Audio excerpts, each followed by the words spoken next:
Hi, this is Bill Donahue, your instructor, and what I'm attempting to do right now is to make up for the time that we lost because of the problems that I had with um, Blackboard and with Zoom, and we'll see if we can make this thing work to give you all of the things that I wanted to get across at the time that we um, got interrupted by the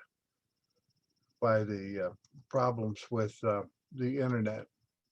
So the first thing that I want to talk about is taking notes. And one thing that I want to do is to tell you that one thing that I've learned over the years that I've been doing this is that I'll accept that most of the students have a photographic memory, but find when it comes time to take exams and tests, usually shows there's no film in the camera. And frankly, you cannot uh, absorb and retain the information that you need to have without taking notes. So I'm going to give you my first $100,000 idea and what you can do. And now this is just particularly for the BSG game and really something for all of your life is keep a running diary of what you were thinking whenever you were making an important decision. Now you're going to be making 12 important decisions for your team or as a team for the game during the course of the next 15 weeks. And it's in order for you to really learn from that decision, I recommend that you keep a running diary of what you were thinking at the time you were making that decision, and then review it after the decision results come back in. And this is the way you can improve your decision making capability. Did things turn out the way you expected? Or was there something that needed to be corrected or done in a different way? If you don't have a written record of what you were thinking at the time you uh, uh, made your decision and implemented your decision, your mind will play tricks on you as you try and think back without some record as to what you were really thinking at the time you made the decision. And each round, what we want to do, and each decision we make that's important in our life, what we want to do is to be able to go back and review the decision in light of the actual events that took place.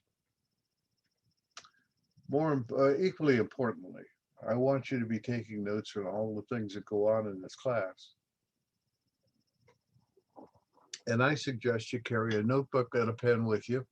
I always do that whenever I go out to carry not only my notebook, but I also carry a book because I'm a avid reader, and if I get stuck in somebody's office, I want to make sure that I don't waste the time, so I can read a paragraph or two, and keep on improving my brain power and also the knowledge base that I have. The other part of my learning in that way is to carry the notebook and take down any takeaways, ideas, impressions, or facts that may come up in either a meeting or in an interview, or as you're listening to things like this lecture. And what I had done when I was in college, and I could still bring in my records that go back a half a century, and they're still quite good. What I did was to take my notes during the course of the class, and I did it with shorthand. And you're used to that because you do that with texting all the time. So take your notes like you tweet. And then at the end of the day, what I would do is re-record what I've heard. So tonight, while things are fresh in your mind, translate those notes and your understanding of what was being said. And this will build a solid record for you to go back to review when not only you might use them on tests or exams, but also you can take it with you as something for your lifetime to help you get good ideas or good understanding of the decisions that you have to face in your work. Now, compare what you've written down with with the readings that you've been assigned and also with the PowerPoints so that you can truly get a full understanding. You want to pack all that information into your brain so that you can use it. And if you don't, just remember that I give self-erasing lectures, and you won't remember a single word you hear when you leave at the end of this class. And I'm going to prove that to you next week, because I'm going to call on, ask you to repeat something that I've talked about in this class that's important, and we'll see if you can remember it without having written anything down. Well, why do you have to bother with this? Well, first of all, you're paying good money to be able to get a good job, and you want to grow in that job. And education is expensive. For every dollar that you put in to this education, I and the other taxpayers in the state put in $2. We're paying 2/3 of it, and we want to get our money's worth. And education, even though it's a lot cheaper than stupidity. So take advantage of this time. This is a non-penalty environment where you can gain as much knowledge as you can take with you.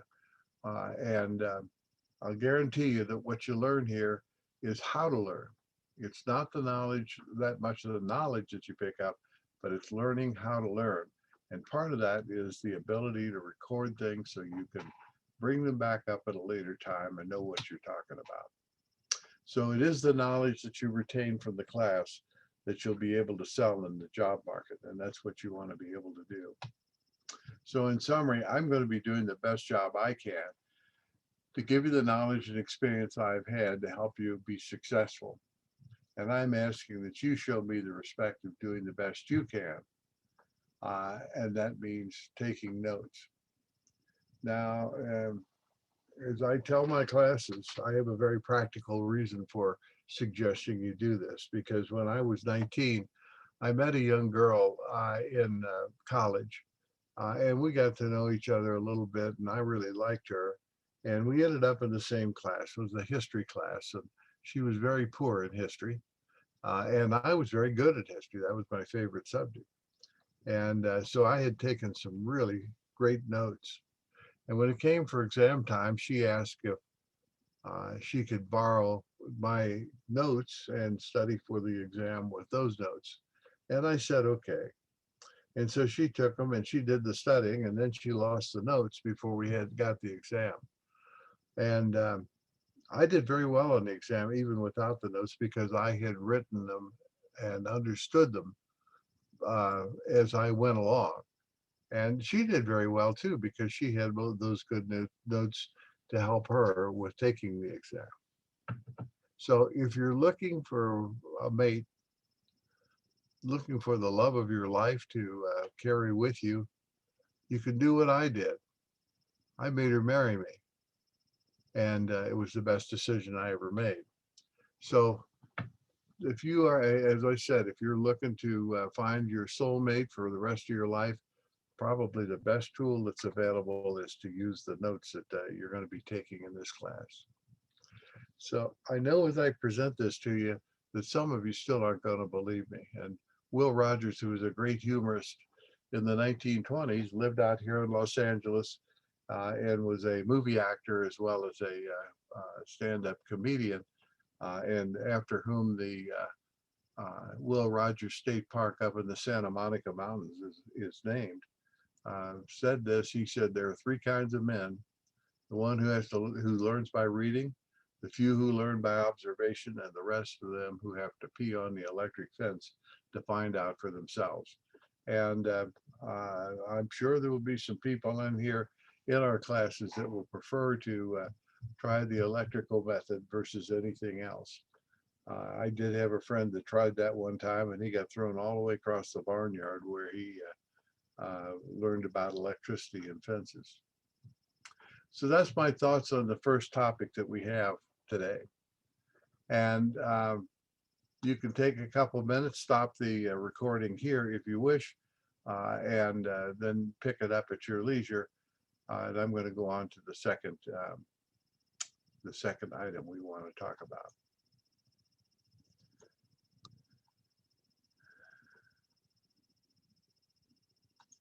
And that second item is critical thinking. And this slide shows something from the first company I worked for.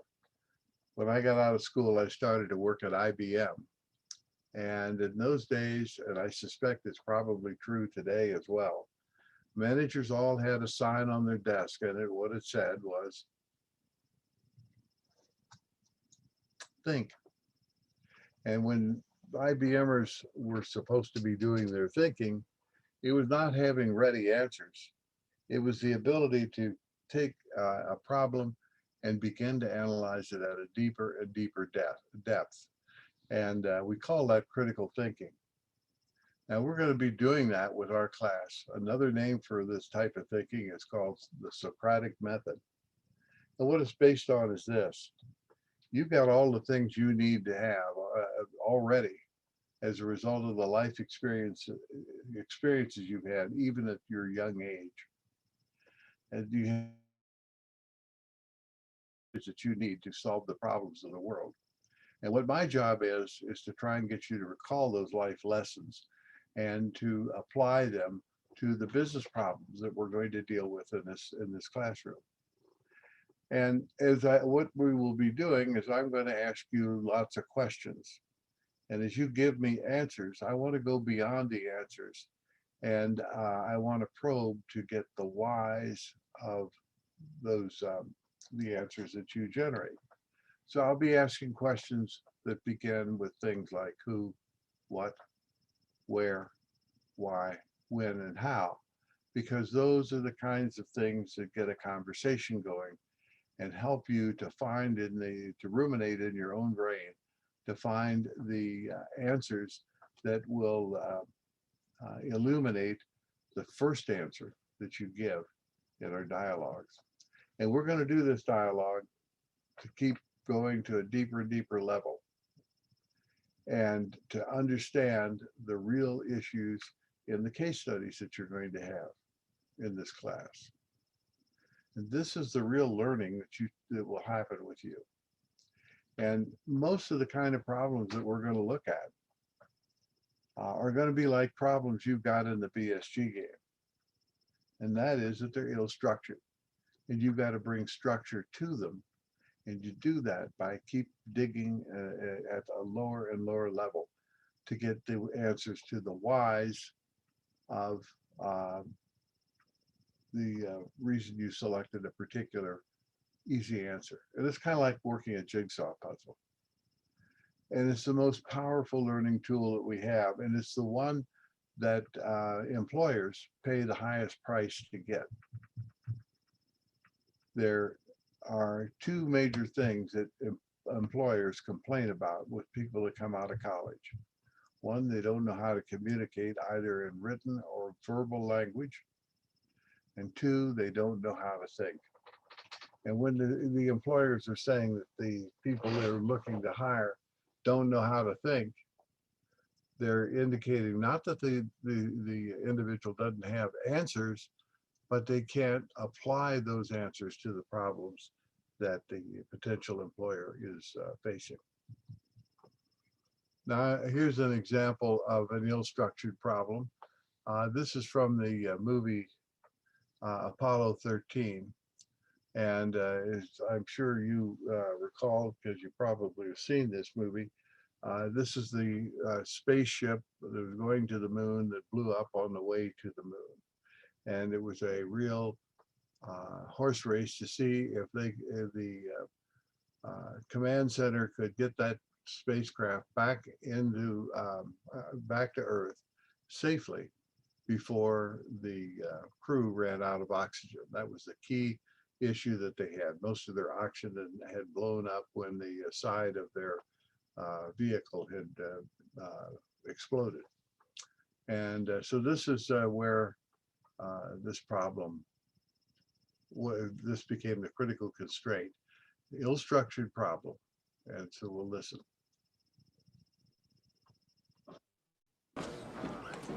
Gene, we have a situation brewing with the carbon dioxide. We had a CO2 filter problem on the lunar module. 5 filters on the LEM. Which were meant for 2 guys for a day and a half. So I told the doc. You're already up to 8 on the gauges. Anything over 15 and you get impaired judgment, blackouts, the beginnings of brain asphyxia. What about the scrubbers on the command module? They take square cartridges. The ones on the limb are round. Tell me this isn't a government operation. It just isn't a contingency we've remotely looked at.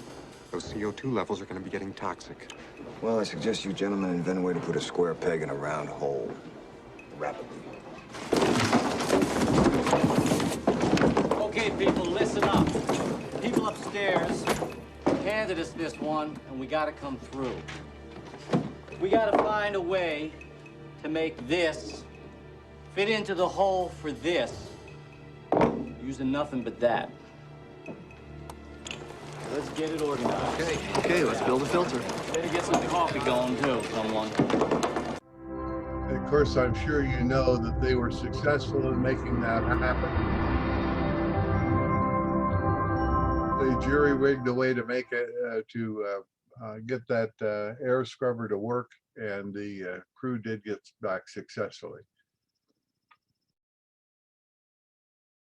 Probably more complex than most of the problems you're going to have to face in business life, but many of them are just as intractable, and you've got to be able to think through how you come up with a solution for the ones you will run into.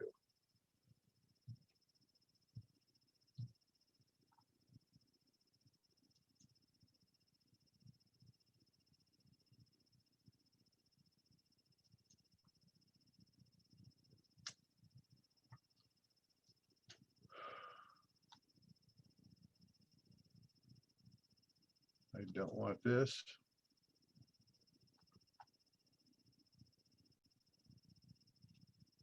Don't want a Nutrisystem commercial.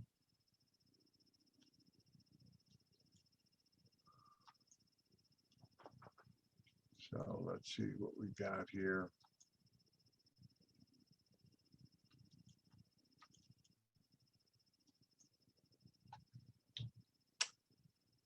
Always be inquisitive. Try and stretch your mind to come up with answers. Work out all the answers for yourself and understand that there are no right answers in this class. Certainly not anything I tell you. So disbelieve everything that I tell you and challenge me. If I make a mistake, I want you to call it to my attention. And if you just don't plain agree with me, I want you to call me out. And I'll respect you for it. And it'll make your grade better. So don't be afraid of me. I'm perfectly able to hold my own, even though I'm getting a little more not only crotchety, but older as these classes go on. Nothing that you ever say in here will ever be rejected. I'll never cut anybody off at the knees. Everyone will be treated with respect, and you just do nothing but improve your position in this class by speaking up. And even if you're completely off the mark with something that you volunteer as an approach or a solution to a problem, no matter what it is, I'll find a way, because I've been doing this for a while, to weave the thread of your contribution into the fabric of our discussion so that everything you say will have a positive impact on the overall way the class works. And every contribution you make improves your grade. Martin Luther King said this, and it's true. The function of education is to teach one to think intensively. And what that means is to think critically, to dig deeper, not to give pat answers, but to find out the why behind the original answer, and think critically. Intelligence plus character, that's the goal of our true education. So that's my thoughts on the second part of this. And again, you may want to take a couple minutes. You can stop the slide or the Zoom presentation here and go get a sandwich or something like that. And then when you come back, we will just start it back up and we'll go to the next thing. And the next thing is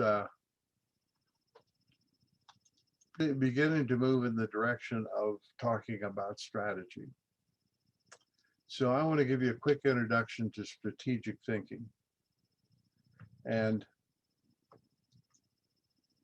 our strategy program is really going to be built around 4 words. Now, if you look at this slide, you'll notice up in the corner, there's a bag of gold. And from time to time, I'll have something that I think is particularly valuable. And I'll highlight it by putting that gold up there, that you can make money with the things I'm going to show you. So the 4 things that make strategy, the 4 words that make strategy work are focus.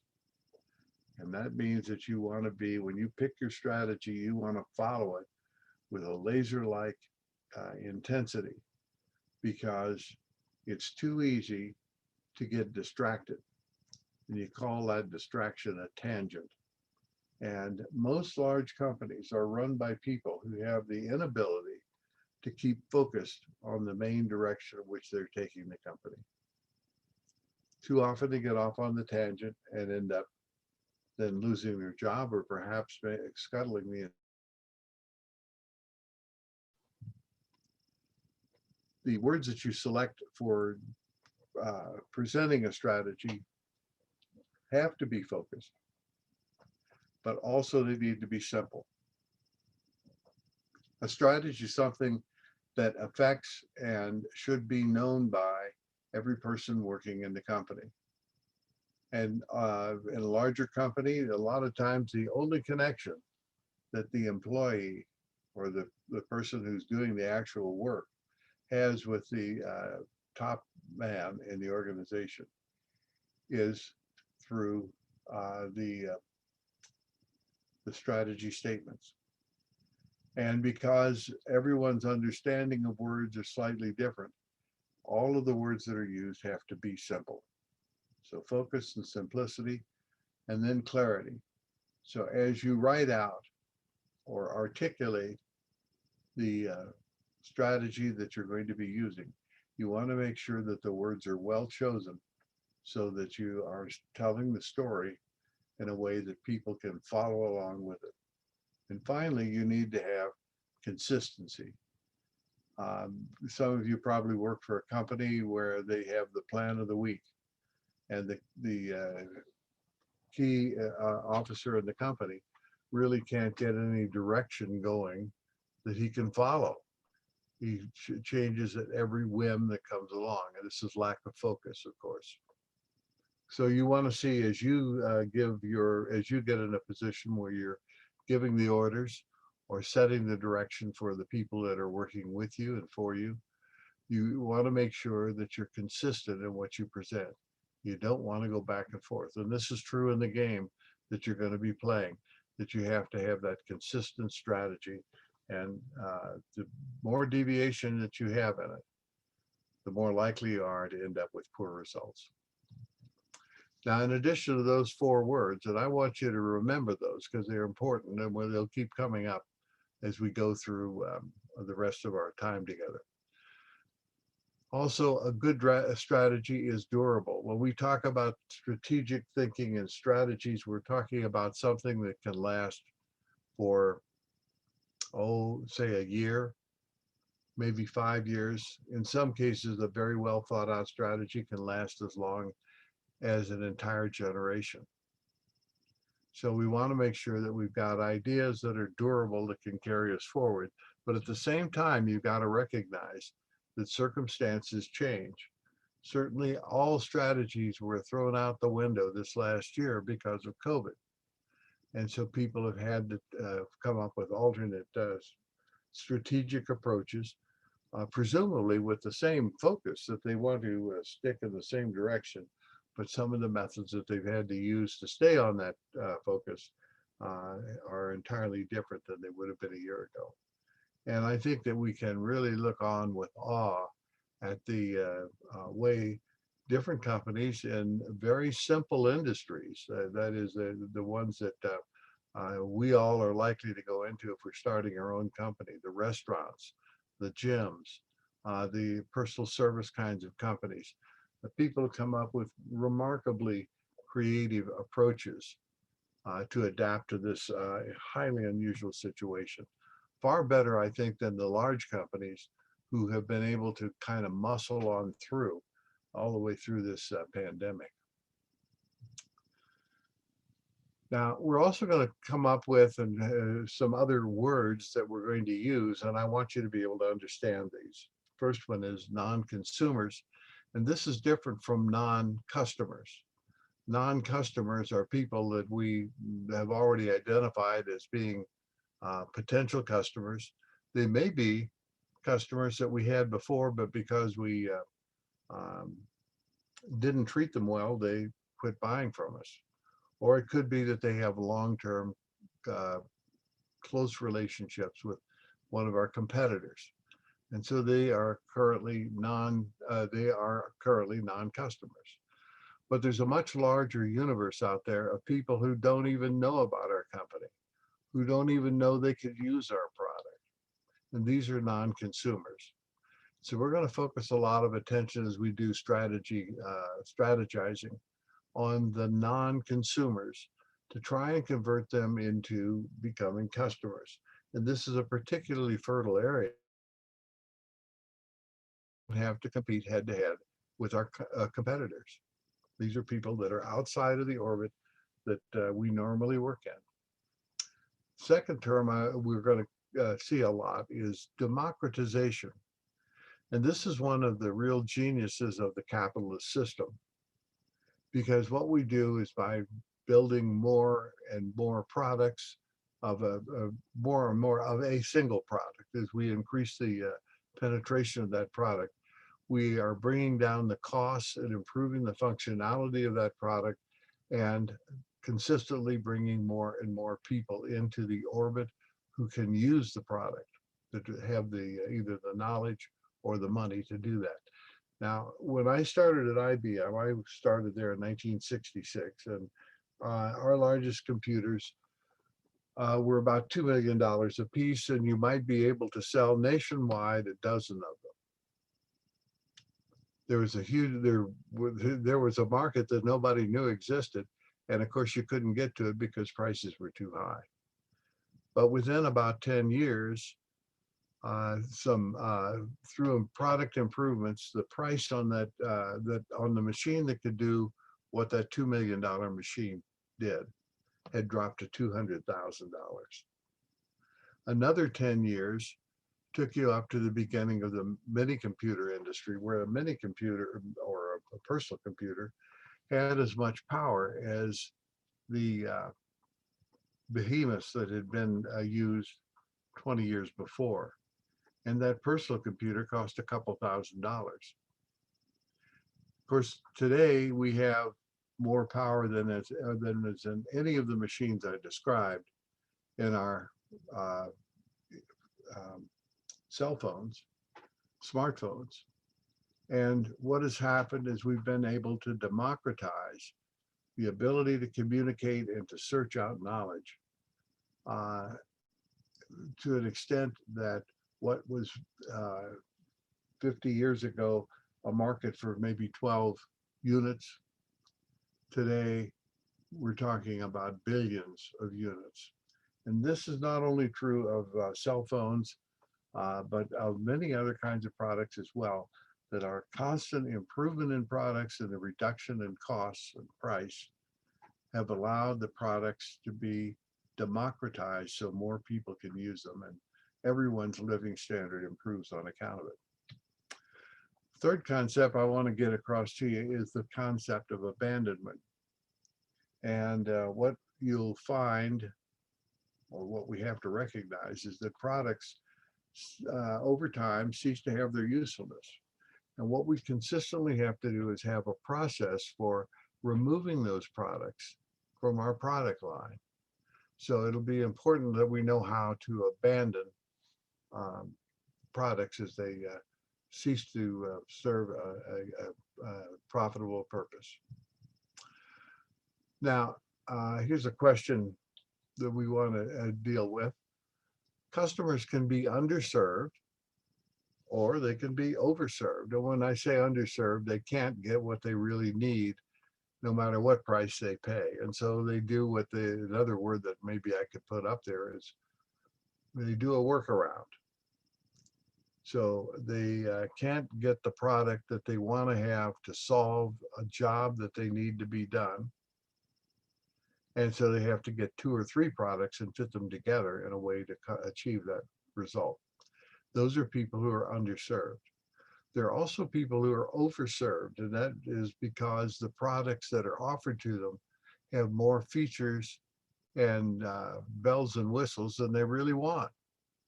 And they're forced to pay for those, that is, they're overserved, because they can't get a product that exactly matches their need without getting one, and getting the one that will exactly match their need. They end up getting all kinds of extras that they really don't want. So I answered the question, what does this mean? What it means is we want to find opportunities where we can be right in target with what the customer says he needs. And shoot, I'm answering the questions before I put the text up there. Now, during our course, we're going to go through and be introduced to the great strategic thinkers, and strategic thinking for certainly not much more than my lifetime. Back in the 1940s, there really was no rigorous strategic thinking. And probably the first person to really bring out the idea of using the same kind of terminology and same kind of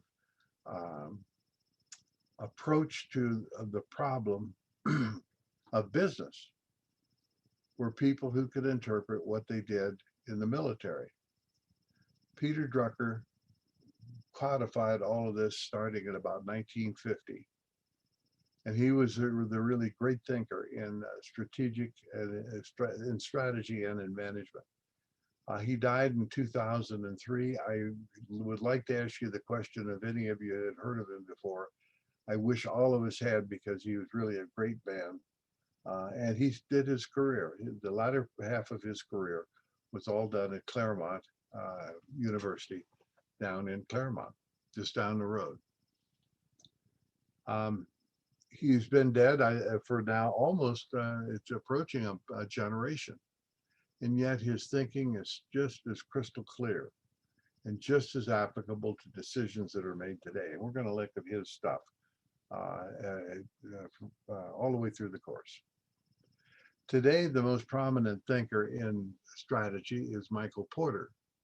And just as I told you to get Peter Drucker's book, Management, downloaded as a PDF, the Michael Porter book deals with the ideas that he's put forth. Now, Michael Porter is a very hard-thinking individual and quite good at what he does. But he is very difficult to read. And what Joan McRudda has done in writing the book, Understanding Michael Porter, is to bring everything down to a level where we can use it and converse about his ideas and get a pretty good understanding of it. So he's the second person we're going to get acquainted with. The third one of my favorite people, and this is Clay Christensen. And he's a wonderful human being. He passed away about a year ago, and I really feel as a professional in what I'm doing, I feel a personal loss because his ideas are so brilliant and at the same time so filled with the word that he used about himself. It's kindness.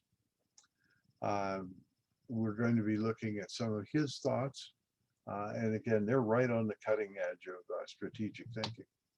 And finally, we're going to look at Chan Kim and Renee Mobourne, who both together came up with the idea of what is called Blue Ocean Strategy. Now, if we were looking at Michael Porter, one of the key things he talks about is being different. That the place where we can be successful in competing is to have a different approach that our competitors take. And Porter says you do this by doing different things and approaching your customer, or doing things differently. Now I have a little trouble. I think I get the gist of what he's talking about, but I find that a little bit confusing to talk about these two things together.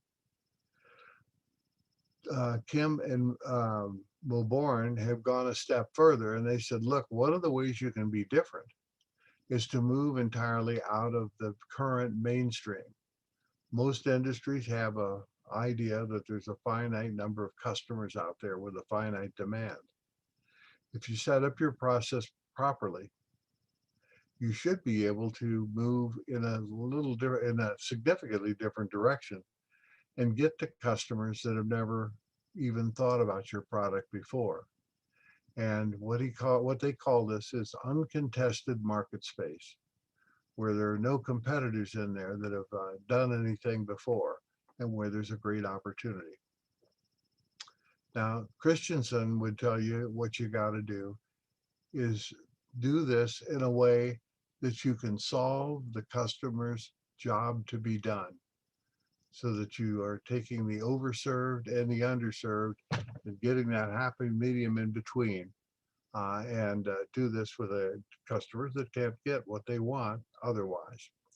So we'll take a look at all of these, and I'll weave them together as our conversations go along over the next 15 weeks. Now, in addition to putting in the corner sometimes, if I see something that just is plain important, I'll put a star up there in the corner. So this one is an important idea, that our guiding principle is that the sole purpose of a business is not necessarily to make a profit. Profit is important, but the sole purpose of a business is to create a customer. If you create and maintain a customer, you'll make a profit.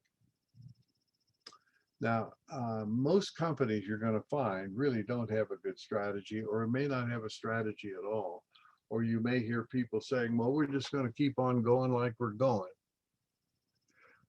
But that is not the way to run a railroad. This is a scene out of Alice in Wonderland. I think it's really out of Through the Looking Glass. And you're probably all familiar with the story of Alice in Wonderland. And she had gotten lost in, I think they call it the Tugley Wood. And she had bumped into the Cheshire Cat, and she wanted some directions. And so she said, would you please tell me, please, which way I should go from here? And the cat responded, that depends a good deal on where you want to get to. I don't much care, said Alice. Then it doesn't matter which way you go, said the cat. And that indeed is the problem. When people don't have a strategy, it doesn't make much difference where you go. You'll know when you get there, but it sure isn't going to be where when you get there, you're going to be looking back and saying, wow, that's not where I wanted to go. So it's very difficult for customers to focus and simply state what they want their strategy to be. And as a result, there are lots of companies that will fail. And there's lots of opportunities for smart people who are focused in the way they do their strategy to take advantage of that and build good companies. Now, I'm going to give you a quick 2-minute introduction, and then that'll bring us to the end of this set of slides and to the end of the presentation for you today. So in this 2-minute introduction, the first thing that we need to do if we're going to set up a strategy is to create a vision for our company.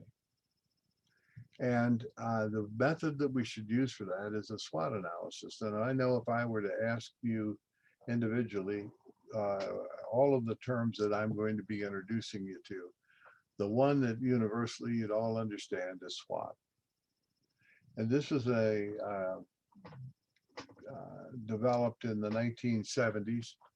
And as you know, it is opportunities and threats, the OT of SWOT, and the strengths and weaknesses. And where you normally think about beginning and doing an analysis like this is to look at the opportunities. What does the customer need? And then to examine the threats. What are the things in the environment or as a result of competitive actions that prevent you from reaching that customer? Once you understand that, you can look at your internal strengths and weaknesses. Do we have what it takes? And I want to talk about that at some length a little in another session.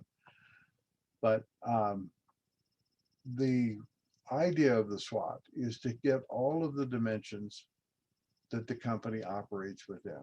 What goes on inside, what goes on outside, how you interact with your customers, and how you interact and defend yourself against your competitors and against the environment too. From the SWOT, what we do is develop a vision statement, and that vision statement defines where we must go or what we must do to make our offering, and this, I like this word, congruent with the needs of the customers. We want to be right on target with what the customer wants with the product that we offer. So it's like putting two pieces together, two missing halves of one whole. But we have to be prepared to revisit this often because in reality, every time we go out and survey our customers and find out what they need, we're going to come back and try and create the product that they're looking for. But by the time we've got it introduced to the market, onto something else because somebody else has come up with a better mousetrap. So we have to be constantly reviewing with our customers what their needs are in order to keep moving with them. And this goes back to something you probably learned in high school. It's called Zeno's paradox. And it involves Achilles and a tortoise. And the question is, how long will it take for the Achilles to catch the tortoise if in any given unit of time, he halves the distance between where he started racing toward the tortoise to the point where the tortoise was when he began his run. Of course, the problem is that the tortoise has moved on. And so you can take a second pass at this and say, okay, from now where Achilles starts and where we've moved toward the tortoise, if he goes again in the same direction to the point where the tortoise was, the tortoise again will have moved on. And so this is an iterative kind of a step that you get closer and closer to where the tortoise is, but the tortoise always stays ahead of you. And that's the way our customers are. As incisive as our thinking may be, we're only going to get part way there toward the customer because he's moved on.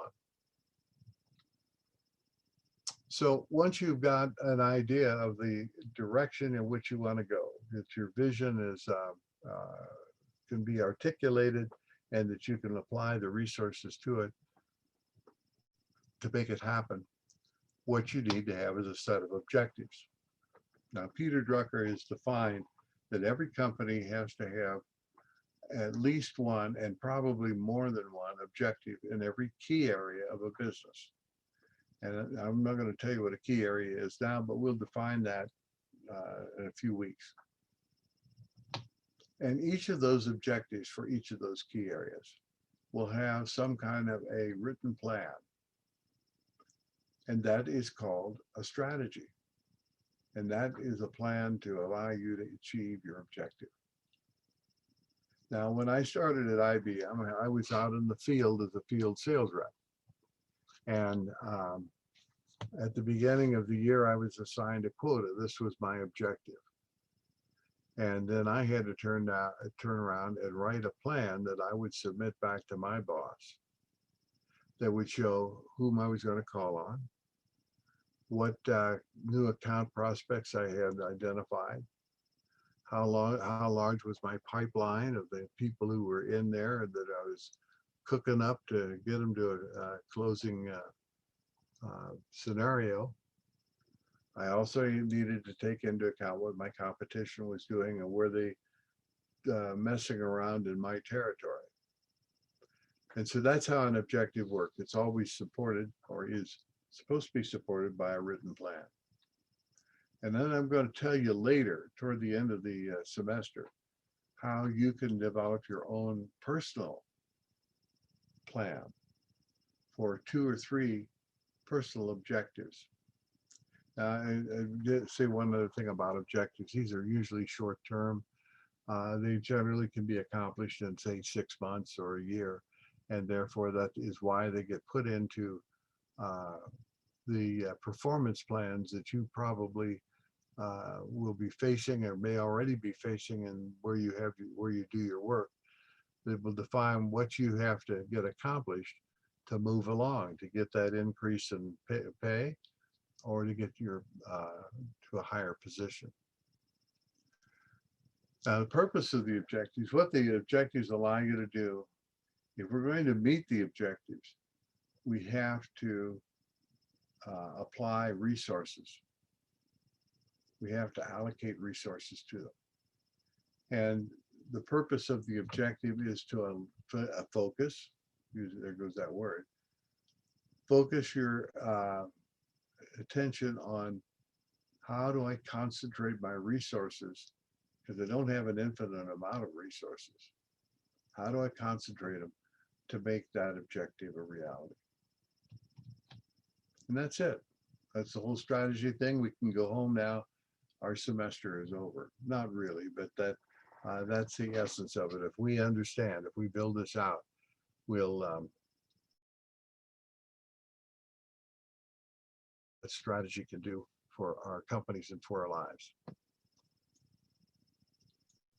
So I'm going to break at this point because I think this covers enough for us at one shot. And so this will be, I'm doing this right now at 12:45 on Friday morning, having had a very rough Thursday afternoon with nothing working. And I'll get this posted tomorrow morning to Blackboard. So I thank you for your attention, and I hope this has been helpful for you. I'm signing off.